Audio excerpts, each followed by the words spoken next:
श्री विष्णवे नमः। ओम श्री बृहस्पति नमः। बहनों, सनातन धर्म में बृहस्पतिवार का दिन भगवान विष्णु को समर्पित होता है। कहते हैं कि जो भी व्यक्ति हर बृहस्पतिवार के दिन भगवान विष्णु की पूजा करता है और बृहस्पति देव की कथा सुनता है, तो बृहस्पति देव और भगवान विष्णु जी की कृपा से उनकी सभी परेशानियां दूर हो जाती हैं। साथ ही विद्या, मान सम्मान, प्रतिष्ठा और कई अन्य मनोवांछित फलों की प्राप्ति होती है। तो चलिए भक्तजनों, प्रभु श्री लक्ष्मी नारायण जी के चरण कमलों का ध्यान करते हुए सुनते हैं अथ श्री बृहस्पति देव की व्रत कथा। प्राचीन समय की बात है, एक नगर में प्रतापी और दानी राजा रहा करते थे। राजा अत्यंत दानी, ब्राह्मणों को आदर देने वाले और निर्धनों के सहायक थे। वे हर गुरुवार को भगवान विष्णु और बृहस्पति देव का व्रत करते, पीले वस्त्र धारण करते, केले के पेड़ की पूजा करते और चने की दाल तथा गुड़ का प्रसाद वितरित करते थे। उनकी भक्ति से राज्य में वर्षा समय पर होती, फसलें लहलहाती, प्रजा सुखी थी। परंतु उनकी रानी इसके विपरीत कठोर हृदय वाली, दान पुण्य और व्रत पूजन से विमुख स्त्री थी। राजा की यह बात उनकी रानी को अच्छी नहीं लगती थी। रानी ना तो गरीबों को दान देती, ना ही भगवान का पूजन करती थी और राजा को भी दान देने से मना किया करती थी। एक दिन राजा प्रातःकाल से ही शिकार खेलने वन को गए हुए थे, तो रानी संयोगवश महल में अकेली रह गई। जब बृहस्पति देव को यह ज्ञात हुआ कि रानी अपने पति के दान पुण्य से असंतुष्ट है, तो उन्होंने सोचा, क्या वास्तव में रानी का हृदय इतना कठोर हो चुका है? इसे परखने के लिए बृहस्पति देव ने साधु का वेश धारण किया और राजा के महल की ओर चल दिए। महल के द्वार पर पहुंचकर उन्होंने भिक्षा मांगी। माते, कृपया भिक्षा दे। रानी ने जब साधु को देखा तो बिना किसी संकोच के कठोर स्वर में कहा, हे साधु महाराज, मैं तो इस दान पुण्य से तंग आ गई हूं। मेरे पति सारा धन गरीबों पर लुटाते रहते हैं, इसलिए मेरी तो यही इच्छा है कि हमारा यह सारा धन नष्ट हो जाए। फिर न रहेगा बांस, न बजेगी बांसुरी, ना हमारे पास धन होगा और ना ही मेरे पति दान पुण्य करेंगे। रानी की बात सुनकर साधु ने कहा, हे देवी, तुम तो बड़ी विचित्र हो। धन और संतान तो सभी चाहते हैं, पुत्र और लक्ष्मी तो पापी के घर भी होने चाहिए। यदि तुम्हारे पास अधिक धन है तो भूखों को भोजन दो, प्यासों के लिए प्याऊ बनवाओ, मुसाफिरों के लिए धर्मशालाएं खुलवाओ। जो निर्धन अपनी कुंवारी कन्याओं का विवाह नहीं कर सकते, तुम उनका विवाह करवाओ। जो जीव जंतु भूखे हैं, उन्हें भोजन दो। ऐसे और कई काम हैं जिनको करने से तुम्हारा यश लोक परलोक में फैलेगा। तुम्हारा यह धन दान पुण्य से जुड़कर और बढ़ेगा। परंतु रानी पर साधु के उपदेश का कोई प्रभाव न पड़ा। वह बोली, महाराज, आप मुझे कुछ न समझाएं। मैं ऐसा धन नहीं चाहती जो हर जगह बांटती फिरूं। साधु ने उत्तर दिया, यदि तुम्हारी ऐसी ही इच्छा है तो तथास्तु। तुम ऐसा करना कि बृहस्पतिवार को घर लीपना, इसके बाद पीली मिट्टी से अपना सिर धोकर स्नान करना, भट्टी चढ़ाकर कपड़े धोना। ऐसा करने से आपका सारा धन नष्ट हो जाएगा। इतना कहकर वह साधु महाराज वहां से अंतर ध्यान हो गए। साधु के अनुसार कई बातों को पूरा करते हुए रानी को केवल 3 बृहस्पतिवार ही बीते थे कि उसकी समस्त धन संपत्ति नष्ट हो गई और इतनी बुरी दशा हो गई कि एक समय के भोजन के लिए भी राजा का परिवार तरसने लगा। तब एक दिन राजा ने रानी से बोला कि हे रानी, तुम यहीं रहो, मैं दूसरे देश को जाता हूँ, क्योंकि यहाँ पर सभी लोग मुझे जानते हैं, इसलिए मैं कोई छोटा कार्य नहीं कर सकता। ऐसा कहकर राजा परदेश चला गया। वहां वह जंगल से लकड़ी काटकर लाता और शहर में बेचता। इस तरह वह अपना जीवन व्यतीत करने लगा।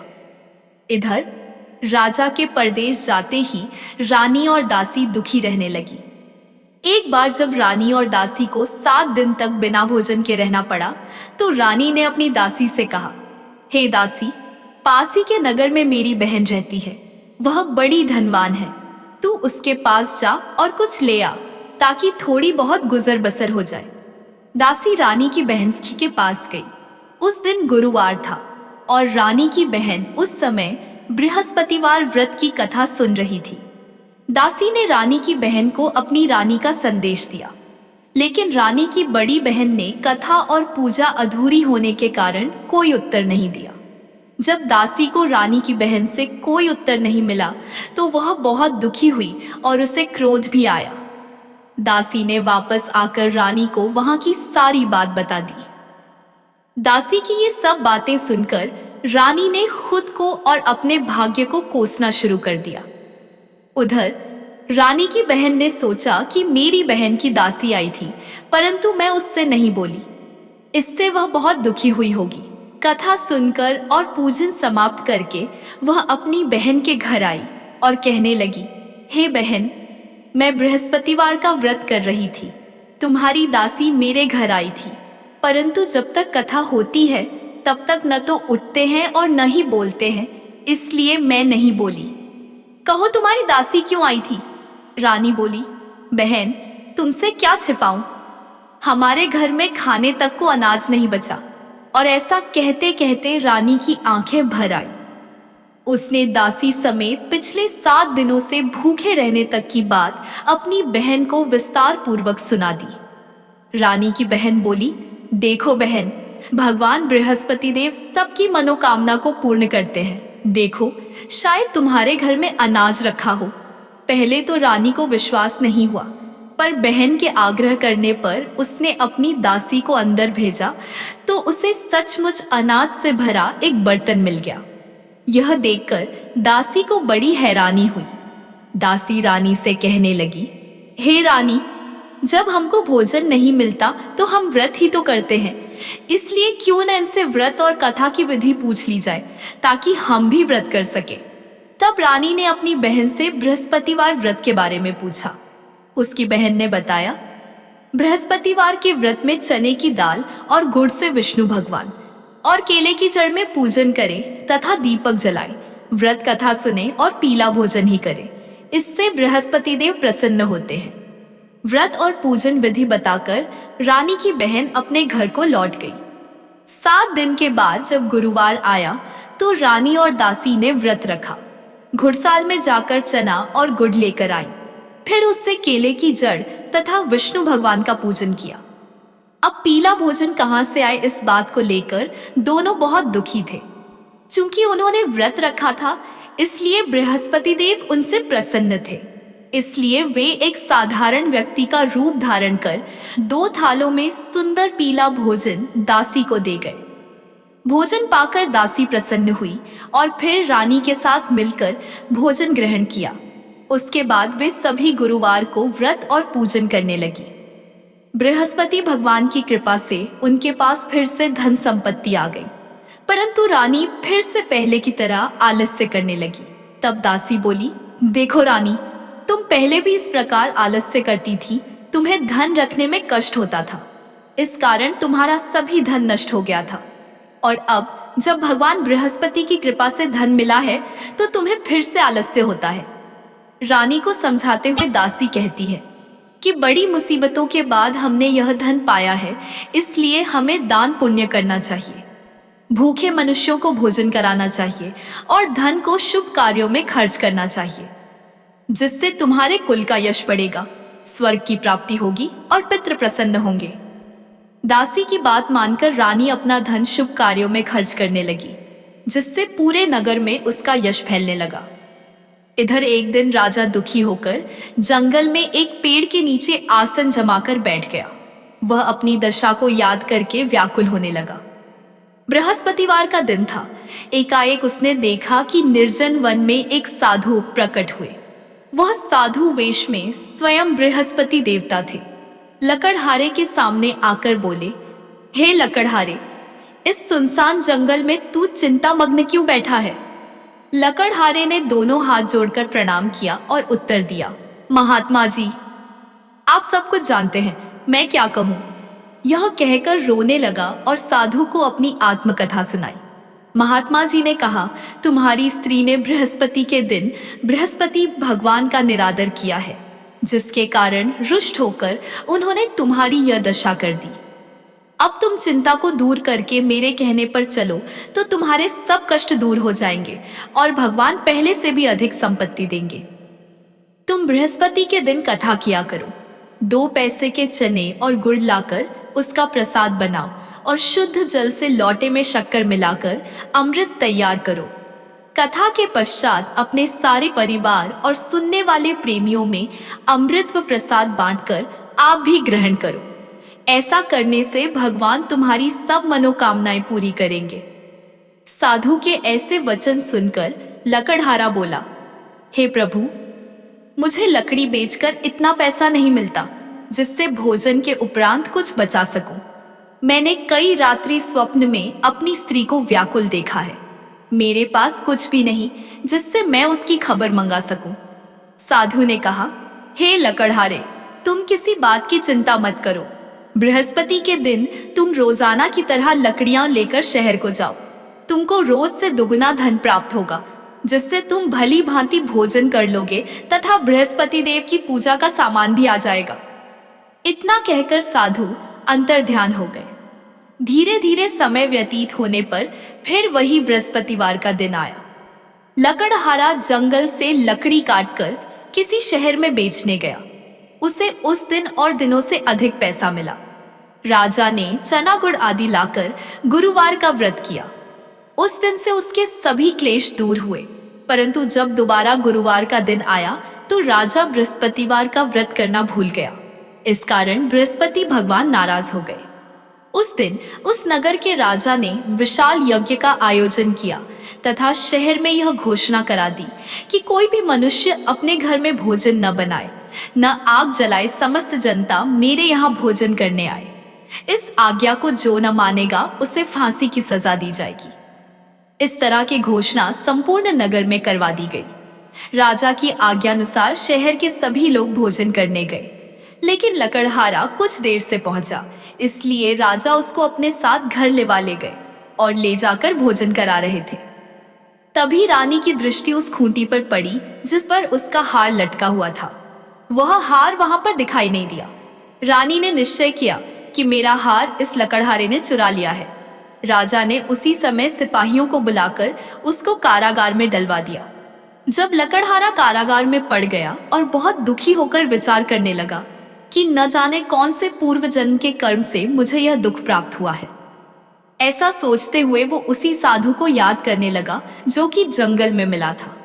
उसी समय तत्काल बृहस्पति देव साधु के रूप में प्रकट हुए और उसकी दशा को देखकर कहने लगे, अरे मूर्ख, तूने बृहस्पति देव की कथा नहीं करी, इस कारण तुझे दुख प्राप्त हुआ है। अब चिंता मत कर, बृहस्पतिवार के दिन कारागार के दरवाजे पर 4 पैसे पड़े मिलेंगे। उनसे तू बृहस्पति देव की पूजा करना, तेरे सभी कष्ट दूर हो जाएंगे। बृहस्पति के दिन उसे 4 पैसे मिले। लकड़हारे ने कथा कही। उसी रात्रि को बृहस्पति देव ने उस नगर के राजा को स्वप्न में कहा, हे राजा, तुमने जिस आदमी को कारागार में बंद कर दिया है वह निर्दोष है। वह राजा है, उसे छोड़ देना। रानी का हार उसी खूंटी पर लटका है। अगर तू ऐसा नहीं करेगा तो मैं तेरे राज्य को नष्ट कर दूंगा। इस तरह रात्रि के स्वप्न को देखकर राजा प्रातःकाल उठा और खूंटी पर हार देखकर लकड़हारे को बुलाकर क्षमा मांगी तथा लकड़हारे को योग्य सुंदर वस्त्र आभूषण देकर विदा कर दिया।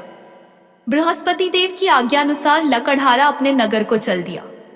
राजा जब अपने नगर के निकट पहुंचा तो उसे बड़ा आश्चर्य हुआ। नगर में पहले से अधिक बाग, तालाब, कुएं तथा बहुत सी धर्मशाला, मंदिर आदि बन गई हैं। राजा ने पूछा, यह किसका बाग और धर्मशाला है? तब नगर के सब लोग कहने लगे, यह सब रानी और बांदी के हैं। तो राजा को आश्चर्य हुआ और गुस्सा भी आया। जब रानी ने यह खबर सुनी कि राजा आ रहे हैं तो उन्होंने बांदी से कहा कि हे दासी, देख राजा हमको कितनी बुरी हालत में छोड़ गए थे। हमारी ऐसी हालत देखकर वह लौट न जाए, इसलिए तू दरवाजे पर खड़ी हो जा। आज्ञानुसार दासी दरवाजे पर खड़ी हो गई। राजा आए तो उन्हें अपने साथ लिवा लाई। तब राजा ने क्रोध करके अपनी रानी से पूछा कि यह धन तुम्हें कैसे प्राप्त हुआ है। तब उन्होंने कहा, हमें यह सब धन बृहस्पति देव के इस व्रत के प्रभाव से प्राप्त हुआ है। राजा ने निश्चय किया कि 7 रोज बाद तो सभी बृहस्पति देव का पूजन करते हैं, परंतु मैं प्रतिदिन दिन में 3 बार कहानी तथा रोज व्रत किया करूंगा। अब हर समय राजा के दुपट्टे में चने की दाल बंधी रहती तथा वह दिन में 3 बार कहानी कहता। एक रोज राजा ने विचार किया कि चलो अपनी बहन के यहाँ हो आए। इस तरह निश्चय कर राजा घोड़े पर सवार हो अपनी बहन के यहाँ को चलने लगा। मार्ग में उसने देखा कि कुछ आदमी एक मुर्दे को लिए जा रहे हैं। उन्हें रोककर राजा कहने लगा, अरे भाइयों, मेरी बृहस्पति देव की कथा सुन लो। वे बोले, लो, हमारा तो आदमी मर गया है, इसको अपनी कथा की पड़ी है। परंतु कुछ आदमी बोले, अच्छा कहो, हम तुम्हारी कथा भी सुनेंगे। राजा ने दाल निकाली और जब कथा आधी हुई थी कि मुर्दा हिलने लग गया, और जब कथा समाप्त हो गई तो मुर्दा राम राम करके उठकर खड़ा हो गया। आगे मार्ग में उसे एक किसान खेत में हल चलाता मिला। राजा ने उसे देख और उससे बोले, अरे भैया, तुम मेरी बृहस्पतिवार की कथा सुन लो। किसान बोला, जब तक मैं तेरी कथा सुनूंगा तब तक 4 हरया जोत लूंगा। जा अपनी कथा किसी और को सुनाना। इस तरह राजा आगे चलने लगा। राजा के हटते ही बैल पछाड़ खाकर गिर गए तथा किसान के पेट में बड़ी जोर का दर्द होने लगा। उस समय उसकी माँ रोटी लेकर आई।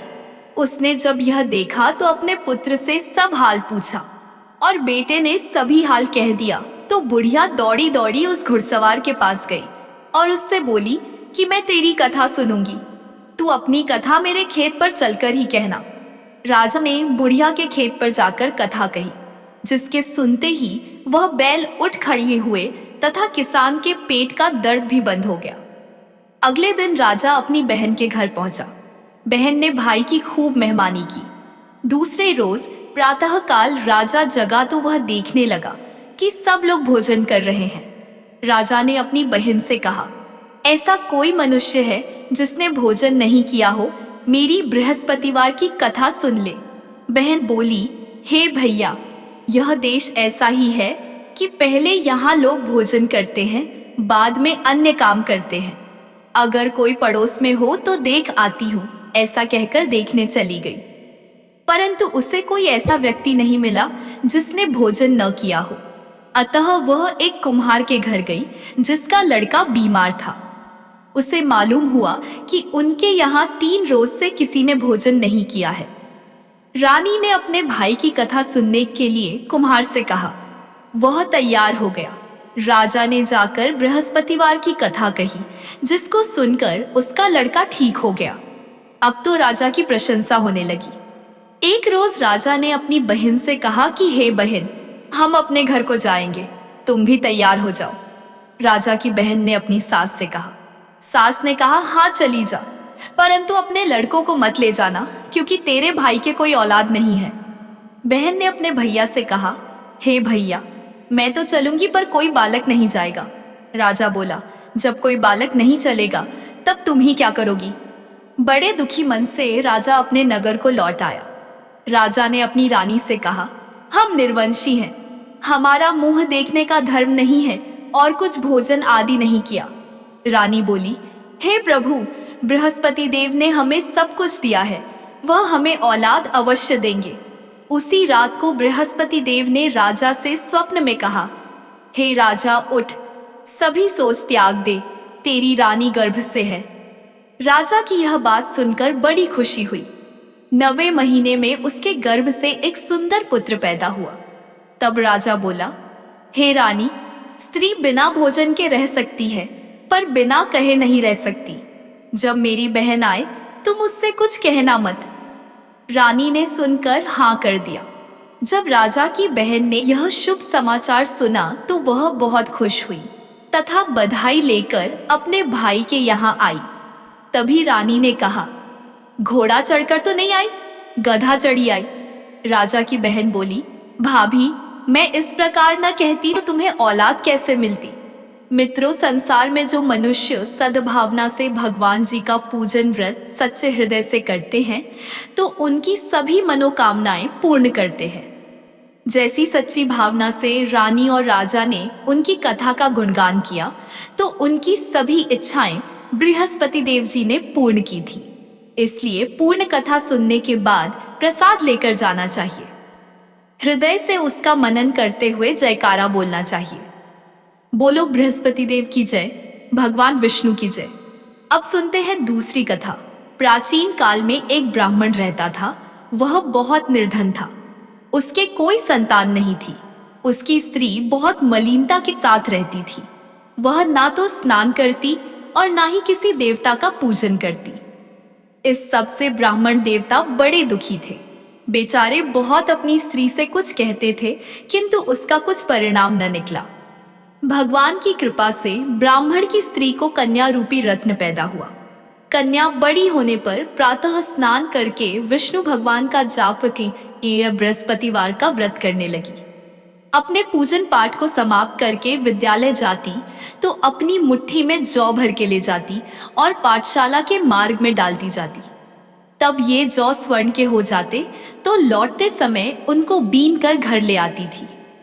एक दिन वह बालिका सूप में उस सोने के जौ को फटक कर साफ कर रही थी कि उसके पिता ने देख लिया और कहा, हे बेटी, सोने के जौ के लिए सोने का सूप होना चाहिए। दूसरे दिन बृहस्पतिवार था। इस कन्या ने व्रत रखा और बृहस्पति देव से प्रार्थना करके कहा, मैंने आपकी पूजा सच्चे मन से की हो तो मेरे लिए सोने का सूप दे दो। बृहस्पति देव ने उसकी प्रार्थना स्वीकार कर ली। रोजाना की तरह वह कन्या जौ फैलाती हुई जाने लगी।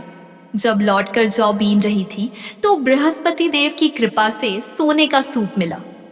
उसे वह घर ले आई और उसमें जौ साफ करने लगी, परंतु उसकी माँ का वही ढंग रहा। एक दिन की बात है कि वह कन्या सोने के सूप में जौ साफ कर रही थी। उस समय उस शहर का राजपुत्र वहां से होकर निकला। इस कन्या के रूप और कार्य को देखकर मोहित हो गया तथा अपने घर आकर भोजन तथा जल त्याग कर उदास होकर लेट गया। राजा को इस बात का पता लगा तो अपने प्रधानमंत्री के साथ उसके पास गए और बोले, हे बेटा, तुम्हें किस बात का कष्ट है? किसी ने अपमान किया है अथवा और कारण हो सो कहो, मैं वही कार्य करूंगा जिससे तुम्हें प्रसन्नता हो। अपने पिता की राजकुमार ने बातें सुनी तो वह बोला, मुझे आपकी कृपा से किसी बात का दुख नहीं है। किसी ने मेरा अपमान नहीं किया है, परंतु मैं उस लड़की से विवाह करना चाहता हूँ जो सोने के सूप में जौ साफ कर रही थी। यह सुनकर राजा आश्चर्य में पड़ गया और बोला, हे बेटा, इस तरह की कन्या का पता तुम ही लगाओ। मैं उसके साथ तेरा विवाह अवश्य ही करवा दूंगा। राजकुमार ने उस लड़की के घर का पता लगाया। तब मंत्री उस लड़की के घर गए और ब्राह्मण देवता को सभी हाल बतलाया। ब्राह्मण देवता राजकुमार के साथ अपनी कन्या का विवाह करने के लिए तैयार हो गए तथा विधि विधान के अनुसार ब्राह्मण की कन्या का विवाह राजकुमार के साथ हो गया। कन्या के घर से जाते ही पहले की भांति उस ब्राह्मण देवता के घर में गरीबी का निवास हो गया। अब भोजन के लिए भी अन्न बड़ी मुश्किल से मिलता था। एक दिन दुखी होकर ब्राह्मण देवता अपनी पुत्री के पास गए। बेटी ने पिता की दुखी अवस्था को देखा और अपनी माँ का हाल पूछा। तब ब्राह्मण ने सभी हाल कहा। कन्या ने बहुत सा धन देकर अपने पिता को विदा कर दिया।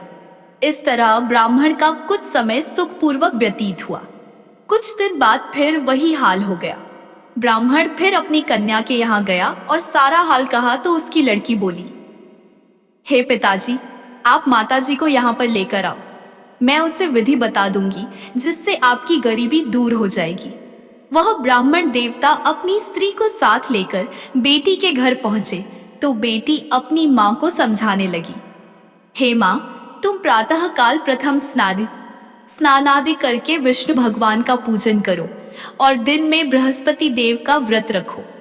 ऐसा करोगी तो तुम्हारी सब दरिद्रता दूर हो जाएगी। परंतु उसकी माँ ने एक भी बात नहीं मानी और प्रातः काल उठकर अपनी पुत्री के बच्चों की जूठन को खा लिया। इससे उसकी पुत्री को भी बहुत गुस्सा आया और रात को कोठरी से सारा सामान निकालकर अपनी माँ को उसमें बंद कर दिया। प्रातः काल उसे कोठरी से निकाला तथा स्नान आदि करा के पाठ करवाया तो उसकी माँ की बुद्धि ठीक हो गई और फिर उसकी माँ प्रत्येक बृहस्पतिवार को व्रत रखने लगी। इस व्रत के प्रभाव से उसके माँ बाप बहुत ही धनवान और पुत्रवान हो गए और बृहस्पति जी के प्रभाव से इस लोक के सुख भोगकर स्वर्ग को प्राप्त हुए। तो बोलो, विष्णु भगवान की जय, बृहस्पति देव की जय।